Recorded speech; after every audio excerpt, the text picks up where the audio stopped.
Authorities in Dubai say a drone incident near the international airport has damaged a fuel tank on site. The Dubai Government Media Office says a fire broke out following the incident, but has since been brought under control by civil defense teams. Have you noticed something strange lately? Or is it just you? Just a few months ago, Dubai felt unstoppable. Flights were packed, hotel prices were at their peak, and even getting a decent booking felt difficult. But now, something feels different. You might be seeing more flight deals than usual. You might hear people say their trip felt less crowded than expected. Or maybe there is just a small question in your mind asking, is something happening to Dubai? Because the truth is, cities like Dubai do not suddenly collapse overnight. They change slowly, quietly, in ways most people do not notice at first. And right now, there are signals. Not panic, not dramatic headlines, but subtle shifts that are making travelers hesitate. Businesses adjust, and the tourism engine feels slightly different. So what is really going on here? Is this just a normal slowdown that happens from time to time? Or is Dubai entering a phase that people are not fully prepared for?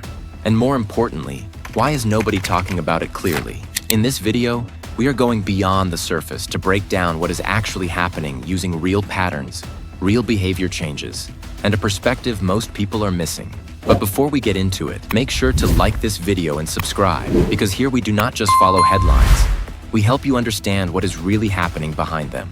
And just to keep things clear, this video is based on publicly available information, observable trends, and careful analysis, not speculation or exaggerated claims, so you can form your own opinion as we move forward. Now let's take a closer look at what is really happening behind the scenes. Now, to understand what these subtle shifts actually look like in real life, let's step away from the headlines and follow a simple story. Meet Ahmed, a regular traveler who had been planning his Dubai trip for months. Nothing unusual, just a well-deserved vacation. He booked his hotel near downtown, planned to visit the Burj Khalifa, and even reserved a desert safari in advance. Everything felt normal, exactly how Dubai trips usually go. But about a week before his flight, something changed. Not in Dubai itself, but in the conversations around him. Friends started asking if it was the right time to travel. Family members brought up news about rising regional tensions and uncertainty in the broader Middle East. Not direct danger, not anything specific to Dubai, but enough to create hesitation. Ahmed found himself doing something he had not done before for a Dubai trip. He started double-checking updates, looking at travel advisories, and even searching if tourism had slowed down recently. The interesting part is, he never found a clear answer. No major warnings, no confirmed decline, just mixed signals. Everything looked fine on the surface, but the confidence he had at the start was no longer the same. And this is where it gets important. Ahmed did not cancel his trip. He still went, but his behavior changed. He shortened his stay slightly, became more cautious with spending, and kept a closer eye on the situation while traveling. Now imagine this happening not to one person, but to thousands of travelers at the same time. People are not necessarily stopping their plans, but they are becoming more careful, more selective, and slightly less spontaneous. And in a city like Dubai, where tourism depends heavily on confidence, even a small shift in traveler behavior can start to ripple through the entire system. And when that shift in traveler behavior starts to happen at scale, the first place it quietly shows up is at the airport. Not in a dramatic way, not with empty terminals, but in subtle patterns that most people would not notice unless they were looking closely. Dubai International Airport is still one of the busiest hubs in the world, handling tens of millions of passengers every year. Flights are still landing, people are still arriving, and on the surface, everything looks normal. But behind that activity, airlines constantly track booking patterns, and even small changes matter. Slightly fewer last-minute bookings, more people choosing flexible tickets, a small shift toward shorter stays instead of long vacations. These are not headlines, but they are signals, because in global travel, confidence drives decisions. And when confidence becomes cautious, movement slows just enough to be felt by the system. Now take that same pattern and follow it into hotels. Dubai has built one of the largest hospitality industries in the world, with over 150,000 rooms across luxury resorts, business hotels, and budget stays. In strong seasons, occupancy levels typically stay high, often between 70 to 85% depending on the time of year. But recently, industry conversations and booking trends suggest a slight change in rhythm. Guests are booking closer to their travel dates instead of months in advance. Some stays are becoming shorter, and in certain periods, hotels are seeing more gaps between reservations than they would expect during peak demand cycles. Again, this is not a collapse. It is something much quieter, a shift from predictable, high demand to something more uncertain and reactive. What makes this important is how connected everything is. When flights are booked with more caution, hotels feel it. When hotel stays become shorter, spending across restaurants, shopping, and experiences adjusts as well. It creates a chain reaction that does not break the system, but slowly changes how strong it feels. And in a city like Dubai, where tourism is not just an industry but a major economic driver, even a small change in behavior can begin to shape the bigger picture. And if you really want to understand what is happening beneath the surface, you do not start with headlines or even airport traffic. You look at something much more revealing: prices. Because in tourism, prices react faster than anything else. They adjust quietly, almost instantly, based on real demand. And right now, there are small but noticeable shifts. Travelers are starting to see more promotional offers, more flexible deals, and more competitive pricing across flights and hotels. Not everywhere and not all the time, but enough to raise questions. In a market like Dubai, which has built its global image around premium experiences, pricing usually stays strong when demand is high. So when discounts become slightly more visible, it does not mean the system is failing.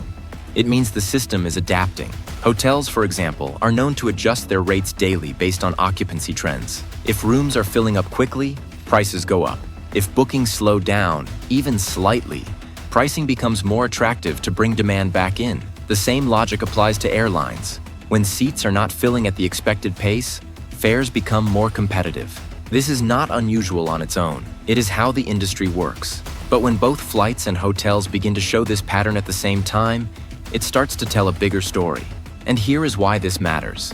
Dubai's tourism model depends heavily on consistent, high-spending visitors. Not just volume, but value. So even a small increase in discounts or deals suggests that demand is becoming more selective. Travelers are still coming, but they are comparing more, waiting longer before booking, and looking for better value. That shift might seem small, but across millions of visitors, it changes the entire flow of revenue. It is not loud. It is not dramatic, but it is one of the clearest signals that something in the system is adjusting in real time. So if pricing is adjusting and behavior is shifting, the next logical question is simple. What is actually driving all of this? Because changes like this do not come from one single reason. They usually come from multiple pressures building at the same time. And right now, there are a few key factors shaping how people think about traveling to Dubai. The first is perception around regional instability, not necessarily direct risk to Dubai, but broader tensions in the Middle East that often get grouped together in global headlines. For many international travelers, especially those visiting for the first time, the region can feel like one single map. So even if Dubai remains stable and secure, the overall perception can still influence decisions. And in tourism, perception alone can be powerful enough to slow momentum. The second factor is the global economic environment. Travel is still happening, but it is becoming more calculated. With higher living costs in many countries, people are prioritizing value more than before.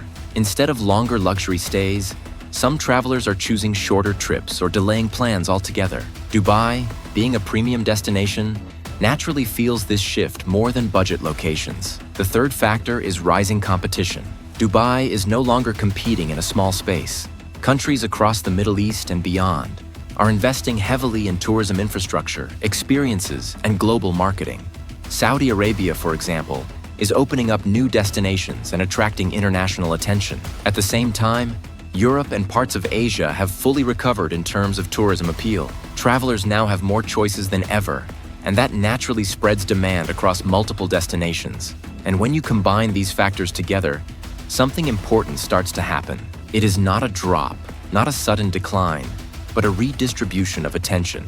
Travelers are still exploring the world, but their decisions are becoming more careful, more informed, and more influenced by both perception and value. And that is exactly the kind of environment where even a strong tourism system like Dubai begins to feel a shift. Now, after looking at all the data, the patterns, and the bigger forces at play, it is easy to get lost in numbers and trends. But sometimes, the real story is not in the statistics, it is in the experience. Let's go back to Ahmed. He finally decided to take the trip. The flight landed. The airport was still active. The city still looked exactly like the Dubai people imagine. Bright lights, luxury cars, skyscrapers stretching into the sky. On the surface, nothing felt broken. But as the days went by, he started noticing small differences. Things that are easy to ignore but hard to unsee once you feel them. Getting a table at a popular restaurant was easier than expected. Booking experiences did not require much waiting. Even tourist spots felt slightly less crowded during times that are usually packed. Nothing dramatic, nothing alarming, just different.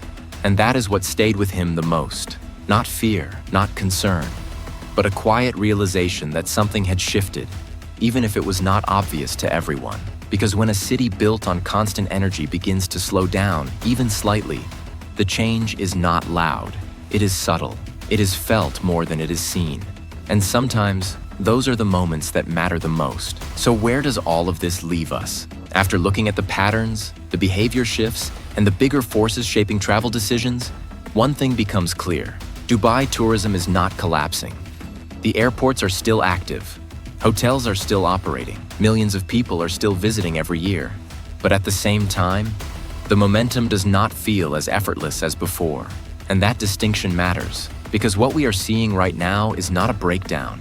It is a transition, a phase where growth is no longer automatic, where travelers are more selective, and where perception plays a bigger role than ever before. Dubai has built one of the most advanced tourism systems in the world, supported by strong infrastructure, global connectivity, and continuous investment. These are not things that disappear overnight, but even the strongest systems respond to pressure. And in 2026, that pressure is coming from multiple directions. Global economic shifts, rising competition, changing traveler behavior, and a world where information spreads faster than ever, shaping decisions in real time. So no, Dubai tourism is not dying, but it is being tested. The real question is not whether Dubai can survive this moment. It is how it adapts to it.